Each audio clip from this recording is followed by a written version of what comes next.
नमस्कार विद्यार्थी मित्रांनो, तुमचे सहर्ष स्वागत आहे इकॉनॉमिक्स बाय धनंजय मते या ॲपमध्ये। तर सर्वात महत्त्वाचं आहे, आज आपण आपली जी महासंग्राम सिरीज आहे त्यामधला तिसरा भाग पाहणार आहे। तिसरा भाग जो आहे तो आहे महाराष्ट्र अर्थसंकल्पाचा। पहिला जो झाला तो केंद्रीय अर्थसंकल्पाचा आहे, हा अपलोड झाला। दुसरा सुद्धा अपलोड झाला करंट इकॉनॉमिक्सचा, आणि हा आहे आता तिसरा भाग, ज्यामध्ये आपण बजेट पाहणार आहे महाराष्ट्राचा, ज्यामध्ये 2026-27 चा करंटचा बजेट आणि यामधले जे इम्पॉर्टंट पॉइंट आहेत तेवढे आपण बघणार आहे। पूर्ण आपल्याला जास्त डिटेल हे करण्याची तेवढी आवश्यकता नाही, कारण की महाराष्ट्राच्या बजेटवर खूप मोठे प्रश्न आपल्याला विचारले जात नाही जेवढे की आपल्याला केंद्रीय बजेटवर विचारले जातात। परंतु हा सोडता येत नाही, कारण की छोटे मोठे पॉइंटवर एखाद्या वेळेस प्रश्न येतो, त्यामुळे आपण हा कव्हर करणार आहे।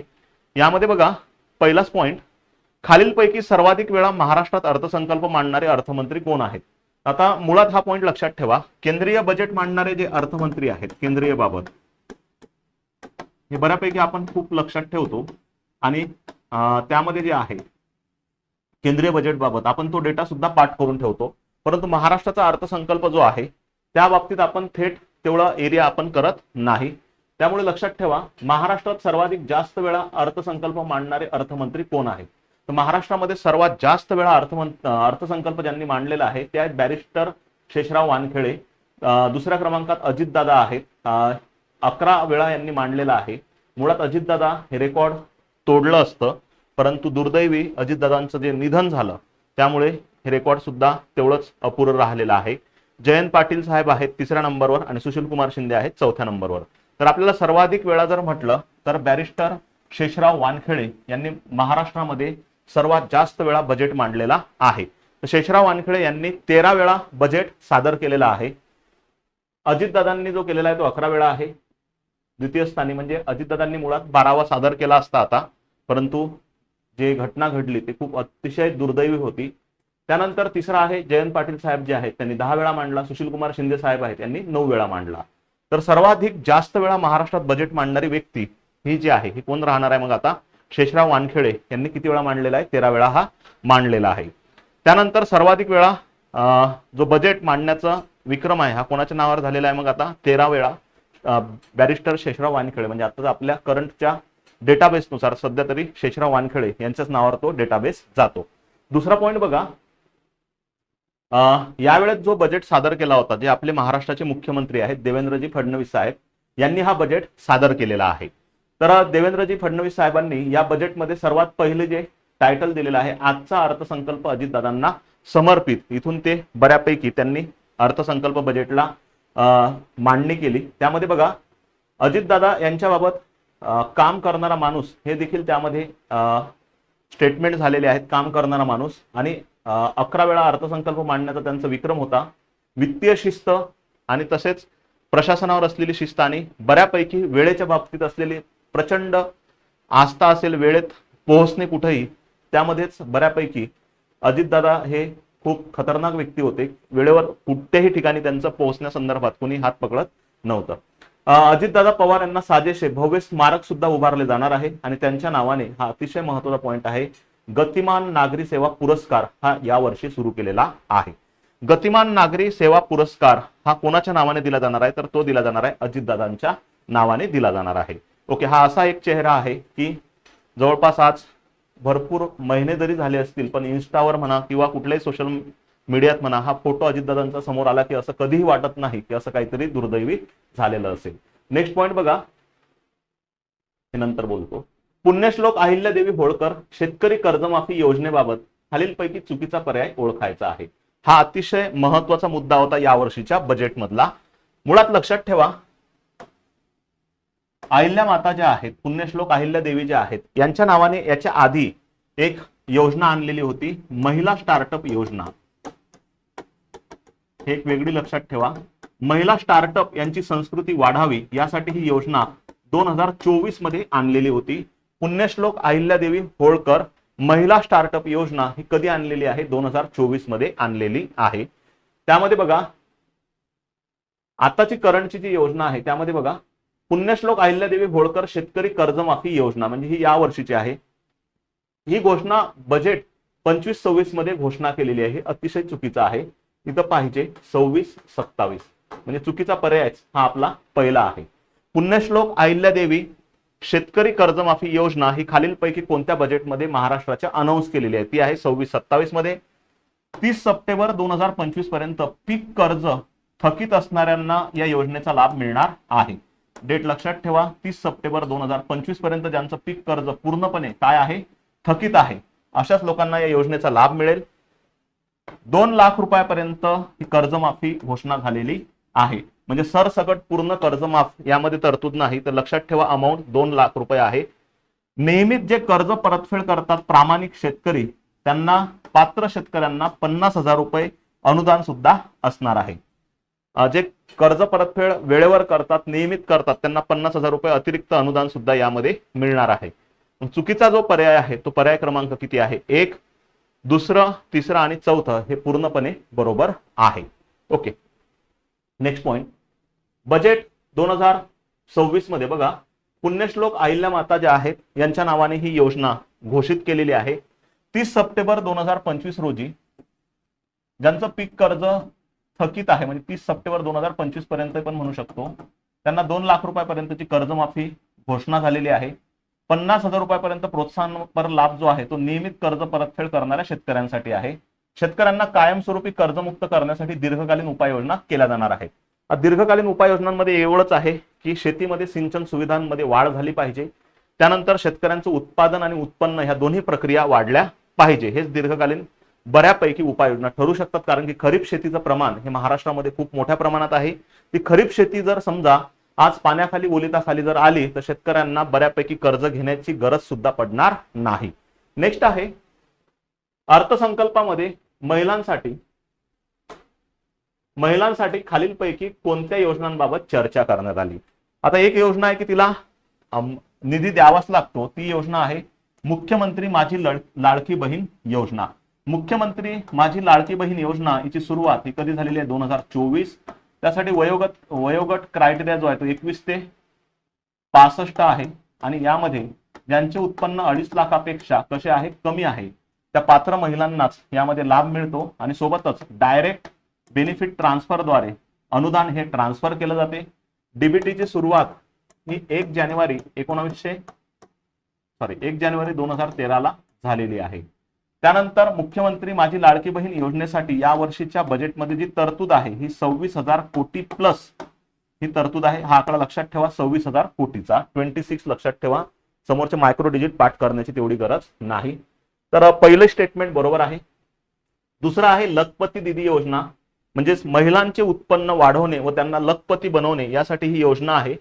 उमेद मॉल स्थापन करणे. उमेद मॉल हे कशासाठी आहेत? तर त्या महिला बचत गट जे आहेत, महिला बचत गट हे ग्रामीण प्लस शहरी भागात असतात. बऱ्यापैकी ते वेगवेगळे प्रोडक्ट तयार करतात. ते प्रोडक्ट विक्री करण्यासाठी जिल्ह्याच्या ठिकाणी उमेद मॉल स्थापन करण्यासंदर्भातली ही योजना आहे. ते वरीलपैकी सर्वच योग्य आहेत. पहिली, दुसरी आणि तिसरी म्हणजेच तिन्ही योजनावर चर्चा झालेली आहे. यामधलं बघा, सक्षम लाडकी बहीण या संदर्भात तरतूद बघा, याला आपण जेंडर बजेटचाही भाग म्हणू शकतो. मुख्यमंत्री माझी लाडकी बहीण योजनेसाठी मोठ्या प्रमाणात भरीव तरतूद केली. त्यानंतर 37 लाख महिलांना लखपती दिदी झालेल्या आहेत. 37 लाख महिला सध्या झाल्या, करंटचा डेटा. 25 लाख लखपती दिदींचं हे उद्दिष्ट ठेवण्यात आले आहे. आणि 13 जिल्ह्यांमध्ये जे आपण बोललो, जे महिला बचत गट आहेत त्यांच्यासाठी उमेद मॉल हे स्थापन केले जाणार, जेणेकरून त्यांच्या वस्तू त्या ठिकाणी बऱ्यापैकी विक्रीस उपलब्ध राहू शकतील. त्या माध्यमातून महिलांचं मोठ्या प्रमाणात उत्पन्न आणि उत्पादन वाढेल आणि महिला सक्षमीकरण आणि सबलीकरणाला चालना मिळू शकेल. नेक्स्ट आहे एव्हीजीसी हे धोरण. यावर सुद्धा या वर्षीच्या बजेटमध्ये चर्चा झाली. आधी हे धोरण बघूया आपण. पहा, हे धोरण कशाबाबत आहे? जे स्टार्टअप्स आहे यांचा हिस्सा वाढवणे, स्टार्टअप्सला गती देणे यासाठी बऱ्यापैकी हे धोरण आणलेलं आहे. एव्हीजीसी XR धोरण 2025 बऱ्यापैकी सेम धोरण हे केंद्राने सुद्धा आणलेलं आहे. Animation, visual effects, gaming, comics आणि एक्सटेंडेड रियालिटी हे बऱ्यापैकी जो फोकस करते हा टेक्नॉलॉजी संदर्भातील धोरण आहे. आणि बऱ्यापैकी AI असेल, टेक्नॉलॉजी असेल, त्याला चालना देणे यामध्ये ठरवलेलं आहे. Animation, visual effects, gaming, comics आणि एक्सटेंडेड रियालिटी या सेक्टर्सला मोठ्या प्रमाणामध्ये वाढविणे आणि त्याची ग्रोथ करणे यासाठी महाराष्ट्र सरकारने हे 2025 मध्ये धोरण जाहीर केलेलं होतं. हे पॉइंट लक्षात ठेवा. एव्हीजीसी धोरणाचा फुल फॉर्मही लक्षात ठेवा, animation, visual effects, gaming, comics and extended reality. 2025 ला हे धोरण जाहीर केलं. या धोरणाचा कालावधी आहे 2025 ते 2050, म्हणजे किती वर्षासाठी आहे? टोटल 25 वर्षासाठी हे जाहीर केलं आहे. धोरणाचा कालावधी लक्षात ठेवा. 3268 कोटी तरतूद केली. गुंतवणूक लक्ष आहे 50,000 कोटीपर्यंत गुंतवणूक आकर्षित करणे, म्हणजे वेगवेगळ्या देशांमधून FDI वगैरे याला देखील चालना देणे. रोजगार निर्मिती सुमारे 2 लाख उच्च तंत्रज्ञान हाय टेक्नॉलॉजीचा या आधारे रोजगार निर्मिती करणे आणि या क्षेत्राला बऱ्यापैकी उद्योग आणि पायाभूत सुविधांचा दर्जा सुद्धा प्रदान केलेला आहे. ओके, एव्हीजीसी पार्क जे विकसित केले जाणार आहे ते सिटीजचे नाव लक्षात ठेवा. मुंबई, पुणे, नागपूर, नाशिक, छत्रपती संभाजीनगर आणि कोल्हापूर या ठिकाणी एव्हीजीसी पार्क्स हे देखील निर्माण केले जाणार आहे. केंद्राच्या बजेटमध्ये पण हा एक पॉइंट आहे, हा एक तिथेही पण मी डिस्कस केलेला आहे. स्टार्टअप्स आणि इनोव्हेशनला बऱ्यापैकी प्रोत्साहन देणे. त्यानंतर 295+ स्टुडिओ विकसित करणे, विशेष पार्क्स आणि स्टार्टअपला प्रोत्साहन. बऱ्यापैकी हे AI टेक्नॉलॉजीकडेच जाते. $50 अब्ज मीडिया टेक आणि एव्हीजीसी केंद्र मुंबई आणि पुण्यात निर्माण होणार आहे. मुंबई आणि पुणे. वेओज परिषदेनंतर केंद्र शासन पुरस्कृत Indian institute of creative technology या शैक्षणिक संस्थेची मुंबईत स्थापना होणार आहे. Indian institute of creative technology कुठं स्थापन होणार आहे? मुंबईमध्ये स्थापन होणार. हे बघा या इमेजेस मध्ये बऱ्यापैकी सर्व दाखवलेलं आहे. ही PDF तुम्हाला स्वराज्य अकॅडमीच्या टेलिग्राम चॅनलवर अपलोड केलेली आहे, विश्लेषणासहित केली विशेष करून, जेणेकरून तुम्हाला विश्लेषण सुद्धा लिहिण्याची आवश्यकता राहणार नाही, कारण की एक्झामचा काळ आहे. त्यामुळे तुमचा तेवढा वेळ वाचावा या उद्देशाने ही टेलिग्रामवर मी अपलोड केलेली आहे आपल्या @स्वराज्य अकॅडमी. इथं वरच्या साईडला सर्व PDF मी पिन करून ठेवलेले आहेत, जेणेकरून तुम्हाला मागच्या सर्व डेटा तिथं उपलब्ध होऊ शकेल. ओके, नेक्स्ट आहे प्रश्न बघा. खालीलपैकी अर्थसंकल्पामध्ये 2047, आता 2047 हा आपला अमृतकाळ आपण मानतो, कारण की 1947 ते 2047 100 वर्ष हे पूर्ण होणार आहेत. म्हणून बऱ्यापैकी जे टार्गेट्स ठरवलेले आहेत ते 2047 पर्यंत आहेत. तर यामध्ये बघा 2047 पर्यंत महाराष्ट्राची अर्थव्यवस्था किती डॉलर्स पर्यंत नेण्याचे उद्दिष्ट आपण ठेवलेले आहे. म्हणजे 2047 वर आपली इकॉनॉमी ही $5 ट्रिलियन पर्यंत आपलं टार्गेट ठरवलेलं आहे. पर्याय क्रमांक किती येणार आहे? 2. आता काही पॉइंट सांगतो जे इयर मध्ये कन्फ्युजन्स होतात ते व्यवस्थित साईडनं लिहून ठेवा. 2045 हे आपलं लोकसंख्या स्थिरीकरण वर्ष आहे. लोकसंख्या स्थिरीकरण वर्ष हे किती आहे? 2045 आहे. दुसरा पॉइंट लक्षात ठेवा, 2025 ते 2045, 2025 ते 2045 हे सहकार धोरणाचे 20 वर्ष आहे. 20 वर्ष आहे. ओके, त्यानंतर तिसरा पॉइंट लक्षात ठेवा, 2047 पर्यंत बजेटचे टार्गेट आपण बऱ्यापैकी हे 47 पर्यंत ठेवलेले आहेत बजेट टार्गेट. या व्यतिरिक्त 2030 पर्यंत $1 ट्रिलियन इकॉनॉमी महाराष्ट्राची हे टार्गेट केलेलं आहे. महाराष्ट्र इकॉनॉमी टार्गेट कधीपर्यंत ठेवलेलं आहे? $1 ट्रिलियन 2030 पर्यंत.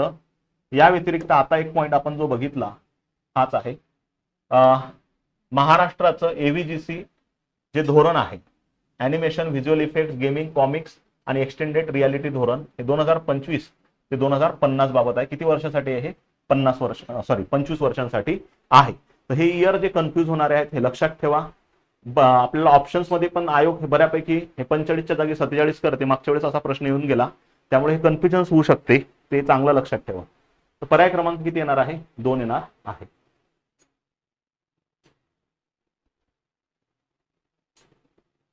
माफ करा, $3 ट्रिलियन. पर्याय क्रमांक किती येणार आहे? 3. नेक्स्ट आहे, भारतात सर्वाधिक स्टार्टअप खालीलपैकी कोणत्या राज्यात आहे? सर्वाधिक स्टार्टअप जे आहेत हे महाराष्ट्रामध्ये आहेत. महाराष्ट्रानंतर हे कर्नाटकमध्ये आहेत. सर्वाधिक स्टार्टअप जे आहेत हे कोणत्या राज्यात आहेत? तर हे महाराष्ट्रामध्ये आहेत. महाराष्ट्रानंतर हे सर्वाधिक कुठल्या राज्यात आहेत? कर्नाटकमध्ये आहेत. 2026 पर्यंत जो इकॉनॉमिक सर्वेचा आपल्याला डेटाबेस आहे आपल्याकडे, त्यानुसार एकूण नोंदणीकृत स्टार्टअपचा हिस्सा जो आहे, मागच्या वेळेस प्रश्न होता असा, नोंदणीकृत स्टार्टअप हिस्सा यामध्ये महाराष्ट्राचा टोटल देशामध्ये 17% हिस्सा आहे करंटच्या डेटाबेसनुसार आत्ताच्या. ओके, पर्याय क्रमांक किती येणार आहे? 1. पहा, महाराष्ट्र हे देशाचे स्टार्टअप कॅपिटल बनलेले आहे. Startup capital Maharashtra. स्टार्टअप तसेच युनिकॉर्नच्या ज्या कंपन्या आहेत त्यांचं मोठ्या प्रमाणात भांडवल क्षमता असते आणि त्यांचं नेटवर्थ सुद्धा मोठ्या प्रमाणात वाढलेलं असेल अशा कंपन्यांना युनिकॉर्न कंपन्या म्हणून आपण ओळखतो. त्यानंतर नवीन स्टार्टअप आणि नाविन्यता धोरणानुसार 1,25,000 उद्योजक आणि 50,000 स्टार्टअप घडवण्याचं हे टार्गेट ठेवलेलं आहे.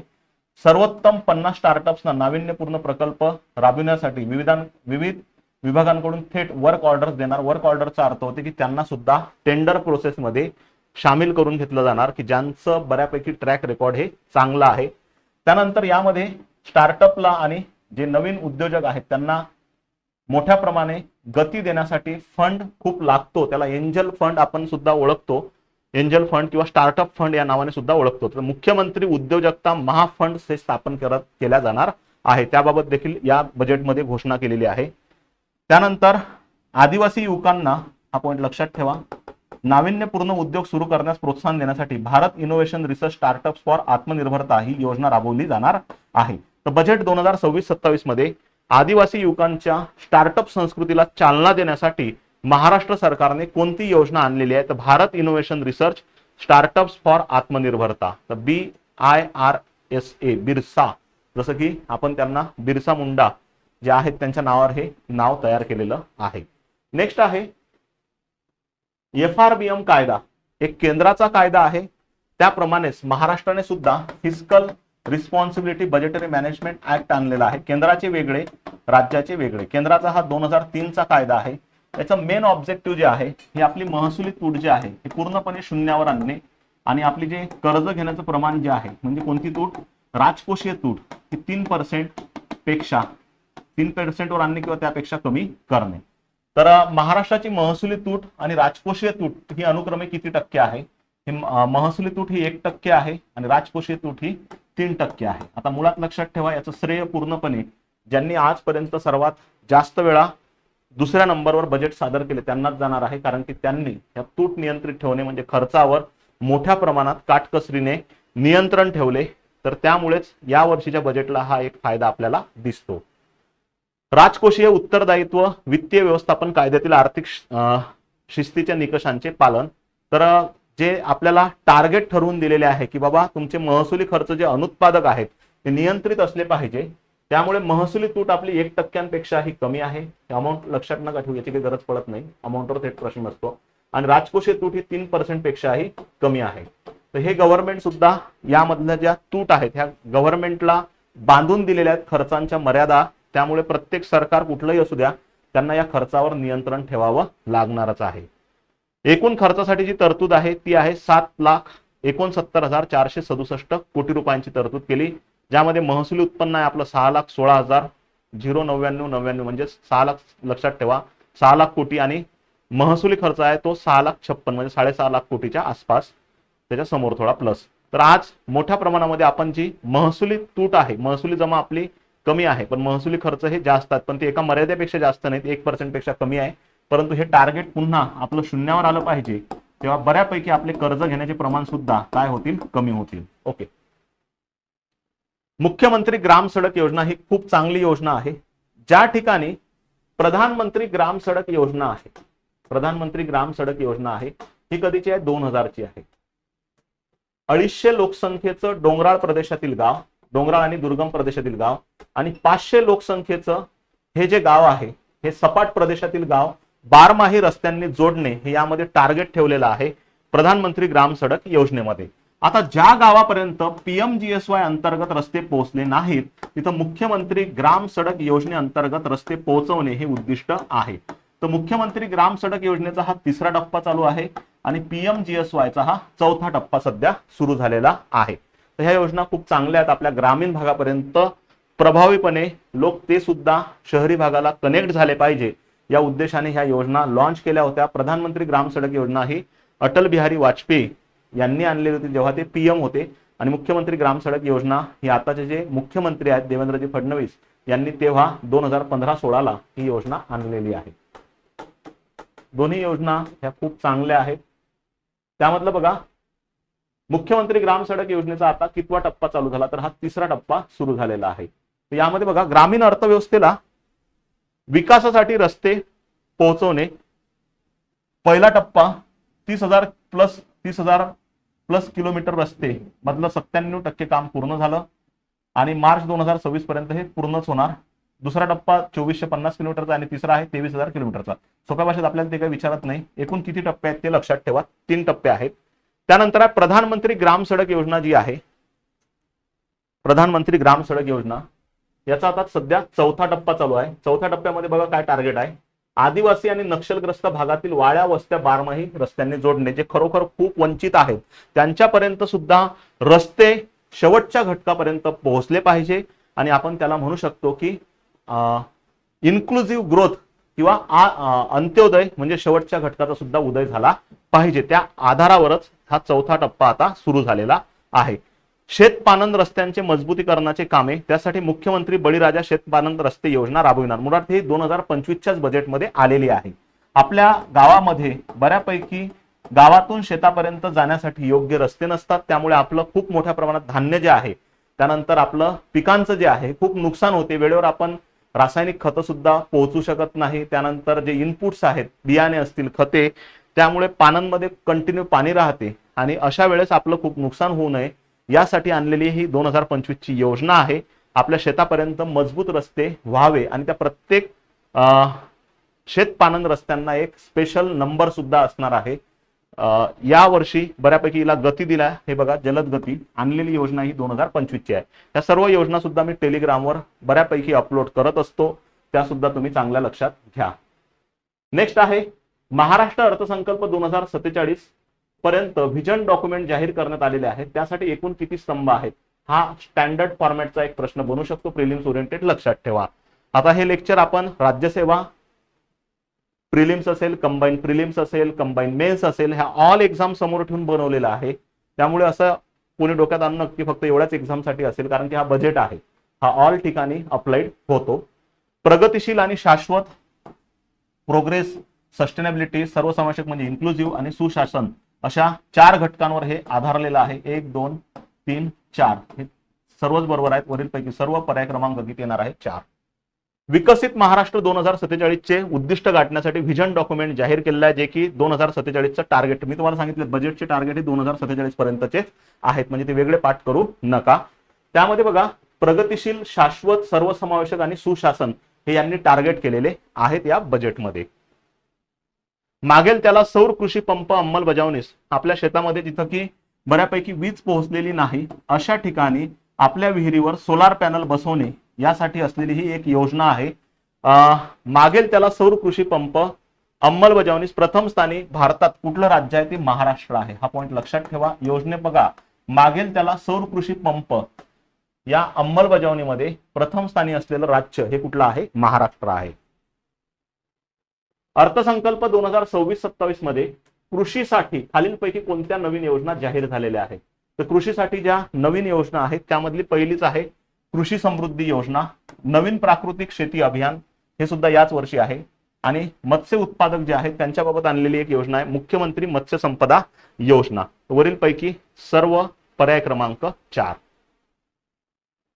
छत्रपती शिवाजी महाराज युनेस्को यादीतील किती किल्ल्यांचा वारसा जतन करण्यासाठी उपाययोजना करण्यात येणार आहेत, तर हे किती किल्ले आहेत, टोटल 12 किल्ले आहेत, ज्यामध्ये वारसा स्थळ म्हणून ते घोषित झालेले आहेत. त्या आधारावर आपले जे गड किल्ले आहेत त्यांचं बऱ्यापैकी जतन केलं जाणार आहे. पर्याय क्रमांक 1. पीएम सोलार ही जी योजना आणलेली आहे केंद्राने, पीएम सोलार, प्रधानमंत्री सोलार योजना ही 2024 ची आहे. 300 युनिट पर्यंत मोफत वीज याबाबतची यामध्ये तरतूद केलेली आहे. ओके, तर पीएम सोलार ही जी योजना आहे यामध्ये मोफत वीज योजना, यामध्ये महाराष्ट्र देशात कितव्या स्थानी आहे, तर महाराष्ट्र ही द्वितीय स्थानी आहे. प्रथम स्थानी हे गुजरात आहे. इथं बघा, पीएम सूर्यघर मोफत वीज योजना अंतर्गत घरगुती ग्राहक कव्हरेज आघाडीवर असलेली राज्य, सर्वात जास्त ज्या राज्यामध्ये कव्हरेज मिळालेलं आहे ते गुजरात आहे प्रथम क्रमांकावर, महाराष्ट्र द्वितीय आहे, यूपी तृतीय आहे आणि राजस्थान चतुर्थ आहे. हे करंट मधले पॉइंट लक्षात ठेवा. नेक्स्ट आहे त्यालाच पॅरलल दुसरा पॉइंट, भारतातील नवीनीकरणीय ऊर्जा स्थापित क्षमता हा डेटाबेस जो आहे हा इकॉनॉमिक सर्वे या वर्षीचा आहे 2025-26 नुसार महाराष्ट्र. पहा, जे ग्रीन एनर्जी सोर्सेस आहेत किंवा रिन्युएबल एनर्जी सोर्सेस आहेत त्यानुसार सर्वात प्रथम स्थानी हे राजस्थान आहे, गुजरात दुसरे आहे आणि महाराष्ट्र हे तिसरे आहे. तर 25च्या पूर्वी महाराष्ट्र हे 5व्या रँकला होतं. 25च्या पूर्वी महाराष्ट्र हे यामध्ये कितव्या रँकला होतं? 5व्या. तर आता कितव्या रँकला आलं? हे तिसऱ्या. तर रिन्युएबल एनर्जी सोर्स मध्ये महाराष्ट्र हे कितव्या क्रमांकावर आहे? तिसऱ्या आहे. मोफत वीज योजनेमध्ये महाराष्ट्र जे आहे हे दुसऱ्या क्रमांकावर आहे पीएम सोलार बाबत. आणि अजून एक पॉइंट आहे, माफ करा, मागेल त्याला सौर कृषी पंप अंमलबजावणीमध्ये महाराष्ट्र हे प्रथम आहे. म्हणजे 3 पॉइंट आहेत, 4 पॉइंट आहेत कन्फ्यूज करणारे. एक हा, त्यानंतर प्रधानमंत्री सोलार मधला हा द्वितीय, त्यानंतर क्रम मध्ये लक्षात ठेवा गुजरात प्रथम, हा तिसरा पॉइंट लक्षात ठेवा, आणि पूर्वी जी रँक होती ही 5वी. म्हणजे हे 4 पॉइंट बऱ्यापैकी कन्फ्यूज करू शकतील. 24-25चा जर डेटा विचारला तर रिन्युएबल एनर्जी सोर्स यामध्ये महाराष्ट्र आधी 25-26च्या आधी 5व्या रँकला होतं. 25-26च्या बजेटमध्ये आपण कितव्या रँकला आहे? सध्या तिसऱ्या रँकला आहे. नेक्स्ट, टिंबर म्युझियम खालीलपैकी कोणत्या जिल्ह्यामध्ये स्थापन करण्याचे प्रस्तावित केले? टिंबर म्युझियम बऱ्यापैकी जे भाग आहे कोणत्या ठिकाणी त्यांनी सांगितलं? चंद्रपूर, अकोला, गोंदिया, गडचिरोली. तर हे आहे चंद्रपूरमध्ये. बघा, बल्लारशाह किंवा बल्लारपूर म्हणतो. बल्लारपूर या ठिकाणी सागवान जे आहे बऱ्यापैकी त्याचं प्रोडक्शन खूप मोठ्या प्रमाणात, त्याचं वारशाचं जतन करणे यासाठी रिसर्च आणि जनजागृतीसाठी टिंबर म्युझियम जे आहे हे स्थापन केलं जाणार आहे. तर टिंबर म्युझियम हे खालीलपैकी कोणत्या ठिकाणी असणार आहे? तर बल्लारपूर, जे की चंद्रपूर जिल्ह्यामध्ये आहे. तर हे एक महत्वाचा पॉइंट लक्षात ठेवा. सिंधू रत्न ते नावातच आहे. सिंधुदुर्ग आणि रत्नागिरी या 2 जिल्ह्यांसाठी ही योजना आहे. सिंधू रत्न समृद्ध योजना हे 3 वर्षांसाठी राबविली जाणार आहे. तर ती खालीलपैकी कोणत्या जिल्ह्यांसाठी आहे? सिंधूचं सिंधुदुर्ग आणि रत्नागिरीचं रत्न त्या नावावरती तयार झाली. सिंधू रत्न या नावावरती लक्षात ठेवा. दोन्ही योग्य आहेत वरीलपैकी. काही महत्वाचे मुद्दे बघा, ते सुद्धा आपण कव्हर करूया या प्रश्नांव्यतिरिक्त. जेंडर बजेट हा आपल्या एक्झामचा खूप आवडता भाग आहे. त्यामध्ये ऑस्ट्रेलियामध्ये सन 1984 मध्ये जेंडर बजेट पहिल्यांदा प्रस्तुत केला. म्हणजे जेंडर बजेट मांडणारा पहिला देश हा ऑस्ट्रेलिया आहे. ब्रिटनमध्ये 1989ला मांडला. तर भारतामध्ये जेंडर बजेट जो आहे हा 2005-06 पासून मांडण्यात येतो. हा पहिला पॉइंट लक्षात ठेवा. भारतामध्ये जेंडर बजेट हा कधीपासून मांडला जातो? 2005-06 पासून मांडला जातो. त्यानंतर 8-9 मध्ये बाल अर्थसंकल्प विवरणपत्रक हे प्रकाशित केलेलं आहे. बाल अर्थसंकल्प स्टेटमेंट जे आहे, चाइल्ड बजेट स्टेटमेंट, हे कधीपासून आलेलं आहे? 2008-09. हे बजेट मधलंच आहे डेटा, आपण डायरेक्ट इमेज घेतलेली आहे. त्यानंतर बघा, महाराष्ट्र शासन 2020-21 पासून अर्थसंकल्पीय अधिवेशनाच्या वेळी लिंगभाव अर्थसंकल्प म्हणजे जेंडर बजेटमध्ये बाल अर्थसंकल्प विवरणपत्रक हे प्रकाशित करत आहे 2020-21 पासून. जेंडर बजेटचा पहिला प्रयोग महाराष्ट्रामध्ये 2013ला झालेला आहे. आपण वेगळा जेंडर बजेट मांडत नाही, तर सामान्य अर्थसंकल्पातच महिला आणि बालकांसाठी तरतूद करतो. 20-21 पासून अर्थसंकल्पीय अधिवेशनाच्या वेळी लिंगभाव अर्थसंकल्प विवरणपत्रक व बाल अर्थसंकल्प विवरणपत्रक म्हणजे स्पेशल स्टेटमेंट मांडायला जी सुरुवात झाली ती कधीपासून झाली आहे? 20-21 पासून झालेली आहे. हा सुद्धा डेटाबेस पूर्णपणे बजेट मधला डायरेक्ट इमेज आपण घेतलेली आहे. त्यानंतर ह्या ज्या इमेज आहेत ह्या सर्व बजेट मधल्या आहेत, एआय जनरेटेड आहेत. एआयचा वापर जो आहे हा खूप महत्वाचा आहे. गव्हर्नमेंट सुद्धा तोच वापर करते, त्यामुळे जगासोबत चालणं हे खूप गरजेचं आहे.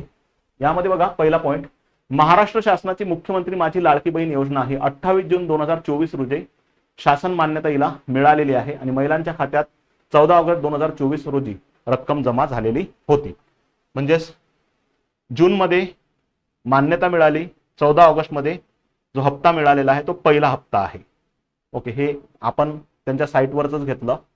मुख्यमंत्री माझी लाडकी बहीण योजना वयोगट जो आहे हा 21 वर्ष ते 65 आहे. मी चुकून माफ करा, मी 60 वर्ष बोललेलो आहे आधी, extremely sorry.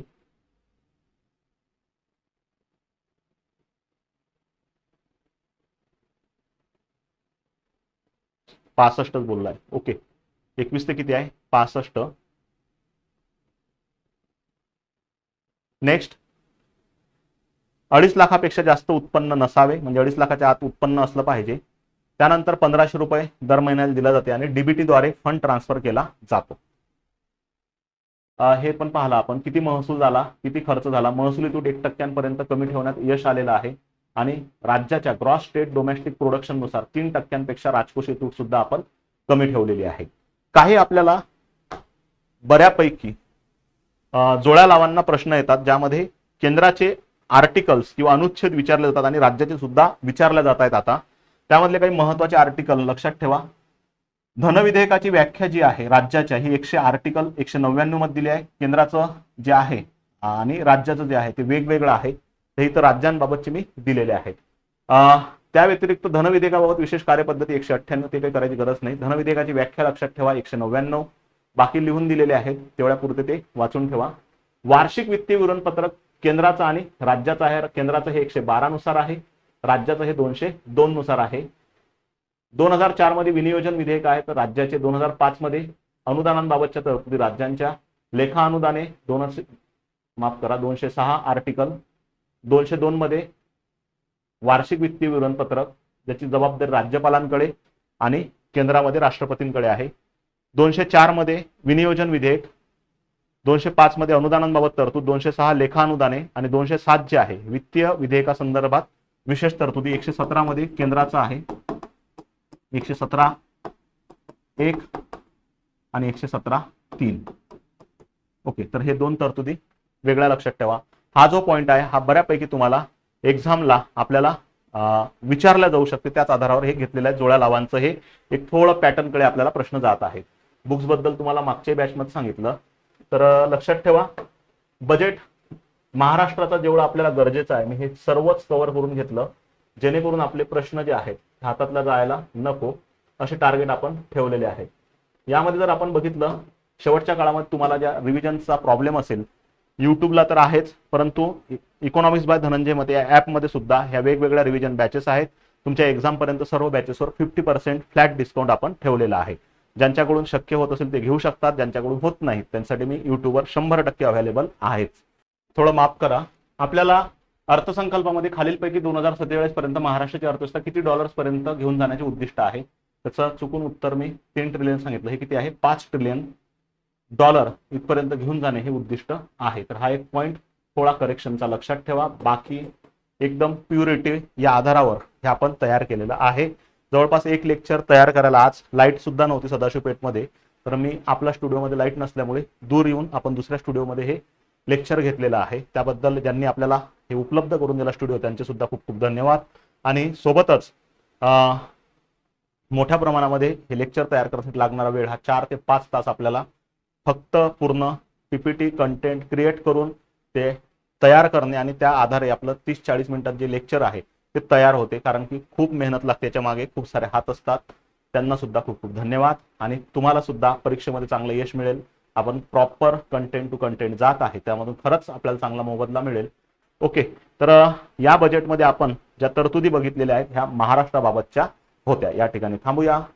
Thank you so much.